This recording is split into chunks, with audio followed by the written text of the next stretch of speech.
ನಮಸ್ಕಾರ friends. Dhurandhar cinema ಏನಕ್ಕೆ ಈ ಸಿನಿಮಾದಲ್ಲಿ ಇಷ್ಟೊಂದು ಕಾಂಟ್ರವರ್ಸಿ ಆಗ್ತಿದೆ? ಇದರಲ್ಲಿ ಪಾಸಿಟಿವ್ ಏನಿದೆ, ಇದರಲ್ಲಿ ನೆಗೆಟಿವ್ ಏನಿದೆ?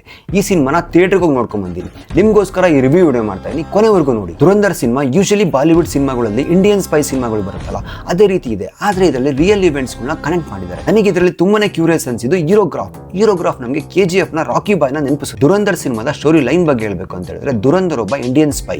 ಅವನು ಪಾಕಿಸ್ತಾನಕ್ಕೆ ಎಂಟ್ರಿ ಕೊಟ್ಟು ಅಲ್ಲಿನ ಒಂದು ಲೋಕಲ್ ಹೋಟೆಲ್ ಅಲ್ಲಿ ಕೆಲ್ಸಕ್ಕೆ ಸೇರ್ಕೊಂಡು ಲೋಕಲ್ ಜನಗಳ ಪರಿಚಯನ ಪಡೆದುಕೊಳ್ತಾನೆ. ಹೋಟೆಲ್ ಅಲ್ಲಿ ಕೆಲಸ ಮಾಡ್ತಾ ದುರಂಧರ್ ಪಾಕಿಸ್ತಾನದ ಮಾಫಿಯಾ ಹಾಗೂ ಡಾನ್ಗಳ ಬಗ್ಗೆ ತಿಳ್ಕೊಂತಾನೆ. ಹಾಗೂ ಅಲ್ಲಿ ಒಂದು ಸಂದರ್ಭದಲ್ಲಿ ಮಾಫಿಯಾ ಡಾನ್ನ ಮಗನ ರಕ್ಷಣೆ ಮಾಡಿ ಅವನಿಗೆ ತುಂಬಾನೇ ಹತ್ರ ಆಗ್ತಾನೆ. ಡಾನ್ ಟೀಮ್ ಸೇರ್ಕೊಂಡಂತ ದುರಂಧರ್ ಅವನ ಬೋಲ್ಡ್ ಕ್ಯಾರೆಕ್ಟರ್ ಮತ್ತೆ ಇಂಟೆಲಿಜೆಂಟ್ ಇಂದ ಆ ಡಾನ್ಗೆ ತುಂಬಾನೇ ಹತ್ರ ಆಗಿ ಅವನು ಬಲಗೈ ಬಂಟಾಗಿ ಹೋಗ್ತಾನೆ.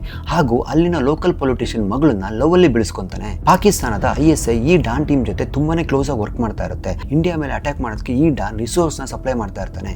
ಸೊ ದುರಂಧರ್ ಇದೇ ಟೀಮ್ ಅಲ್ಲಿ ಸೇರ್ಕೊಂಡಿರೋದ್ರಿಂದ ಇಂಡಿಯಾಗೆ ಇನ್ಫಾರ್ಮೇಶನ್ ಲೀಕ್ ಮಾಡ್ತಾ ಇರ್ತಾನೆ. Taj hotel attack, parliament attack ಇದೆಲ್ಲಾದ್ರೂ ರಿಯಲ್ ಫುಟೇಜ್ ಹಾಗೂ ವಾಯ್ಸ್ ಗಳನ್ನ ಯೂಸ್ ಮಾಡಿದ್ದಾರೆ. ಹಾಗೆ ದುರಂಧರ್ ಈ ಎಲ್ಲಾ ಇನ್ಫಾರ್ಮೇಶನ್ ಗಳನ್ನ ಮೊದಲೇ ಕೊಟ್ಟಿದ್ರು.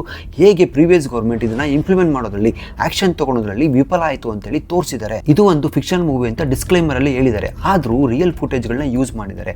ಜನ ಡಿಸೈಡ್ ಮಾಡಬೇಕು ಇದರಲ್ಲಿ ಎಷ್ಟು ನಿಜ ಇದೆ, ಎಷ್ಟು ಸುಳ್ಳಿದೆ ಅಂತೇಳಿ. ದುರಂಧರ್ ಲವ್ ಮತ್ತೆ ದೇಶ ಪ್ರೇಮ, ದುರಂಧರ್ ಹೇಗೆ ಒಬ್ಬ ಡಾನ್ ಆಗಿ ಬೆಳಿತಾನೆ ಹಾಗೂ ರೆಹಮಾನ್ ಡೆಕಾತ್ ನ ಹೇಗೆ ಕೊಲೆ ಮಾಡ್ತಾನೆ, ಇದೆಲ್ಲ ಸಿನಿಮಾ ನೋಡಿ ನೀವು ತಿಳ್ಕೊಳ್ಳಿ. ನನಗೆ ಈ ಸಿನಿಮಾ ಕ್ಲೈಮ್ಯಾಕ್ಸ್ ಇಷ್ಟ ಆಗಲಿಲ್ಲ. ಏನಕ್ಕಂತ ಹೇಳಿದ್ರೆ, ಈ ಸಿನಿಮಾ ಕ್ಲೈಮ್ಯಾಕ್ಸ್ ಹೀರೋ ವಿಲ್ಲನ್ನ ಒಂದು ಕಾಡಲ್ಲಿ ಓಡಿಸ್ಕೊಂಡು ಹೋಗಿ ಒಂದು 20 ವರ್ಷದ ಹಳೆ ಸಿನಿಮಾಗಳು ಬರ್ತಾ ಇತ್ತಲ್ಲ ಆ ರೀತಿ ತೋರಿಸಿದ್ದಾರೆ. ಅದು ನನಗೆ ಅಷ್ಟೊಂದು ಸ್ಯಾಟಿಸ್ಫ್ಯಾಕ್ಷನ್ ಅಂತ ಅನಿಸ್ತಿಲ್ಲ. ನಿಮ್ಗೇನು ಅನಿಸ್ತು ಕಮೆಂಟ್ ಮಾಡಿ. ದುರಂಧರ್ ಸಿನಿಮಾ ಡೈರೆಕ್ಟರ್ ತುಂಬಾನೇ ತಲೆ ಓಡಿಸಿ ನಮ್ಮ KGF ನ ರಾಕಿ ಬಾಯ್ ಕ್ಯಾರೆಕ್ಟರ್ನ ಹಂಗೆ ತಗೊಂಡು ಹೋಗ್ಬಿಟ್ಟು ರಣವೀರ್ ಸಿಂಗ್ ಅವರಿಗೆ ಇಟ್ಬಿಟ್ಟಿದ್ದಾರೆ. ಆದರೆ ರಣವೀರ್ ಸಿಂಗ್ ಅವರು KGF ರಾಕಿ ಬಾಯ್ ರೇಂಜ್ಗಂತೂ ಮಾಡಿಲ್ಲ. ರಣವೀರ್ ಸಿಂಗ್ ಅವ್ರಿಗಿಂತ ಅಕ್ಷಯ್ ಖನ್ನಾ ಅವರ ಆಕ್ಟಿಂಗ್ ತುಂಬಾನೇ ಚೆನ್ನಾಗಿದೆ. ಸಿನಿಮಾದಲ್ಲಿ ಅಕ್ಷಯ್ ಖನ್ನಾ ಅವರೇ ರಿಯಲ್ ಹೀರೋ ಅನ್ಸುತ್ತೆ. ಅಕ್ಷಯ್ ಖನ್ನಾ ಅವರ ಸ್ಟೈಲ್, ಅದು ಒಂದು ಡ್ಯಾನ್ಸ್ ಮಾತ್ರ ತುಂಬಾನೇ ವೈರಲ್ ಆಗಿದೆ. ಈ ಸಿನಿಮಾದಲ್ಲಿ ತುಂಬಾನೇ ಹಳೆ ಸಿನಿಮಾ ಸಾಂಗ್ಗಳನ್ನ ರೀಮಿಕ್ಸ್ ಯೂಸ್ ಮಾಡಿದ್ದಾರೆ. ಆದರೆ ಈ ಸಿನಿಮಾದ ಸ್ಪೆಸಿಫಿಕ್ ಆಗಿ ಯಾವ ಸಾಂಗು ನಿಮಗೆ ಕಿವಿಲಿ ಗುಯ್ ಅನ್ನೋಲ್ಲ. ಸಿನಿಮಾ ಮೇಕಿಂಗ್ ಯೂಶಲಿ ಬಾಲಿವುಡ್ ಅಲ್ಲಿ ರಿಚ್ ಆಗಿ ಮಾಡ್ತಾರಲ್ಲ ಹಾಗೆ ಮಾಡಿದ್ದಾರೆ. ಸಿನಿಮಾದಲ್ಲಿ ತುಂಬಾ ವೈಲೆನ್ಸ್ ಇದೆ ಹಾಗೂ ವಲ್ಗಾರಿಟಿ ಇದೆ. ಆದ್ರೂ ಈ ಗೇ ಕಾನ್ಸೆಪ್ಟ್ ತುಂಬಾನೇ ತಗೊಂಡ್ಬಂದ್ಬಿಟ್ಟಿದೆ. ಸಿನಿಮಾ ಹೋಗಿ ಥಿಯೇಟರ್ ನೋಡ್ಬೋದು, ಆದ್ರೆ ಸಿನಿಮಾದ ಕ್ಯಾರೆಕ್ಟರೈಸೇಷನ್ ನನಗೆ ರಾಕಿ ಬಾಯ್ ಕ್ಯಾರೆಕ್ಟರ್ನ ನೆನಪಿಸ್ತಾ ಇತ್ತು. ನಿಮ್ಗೆಲ್ಲರಿಗೂ ಇದೇ ರೀತಿ ಅನಿಸ್ತಾ?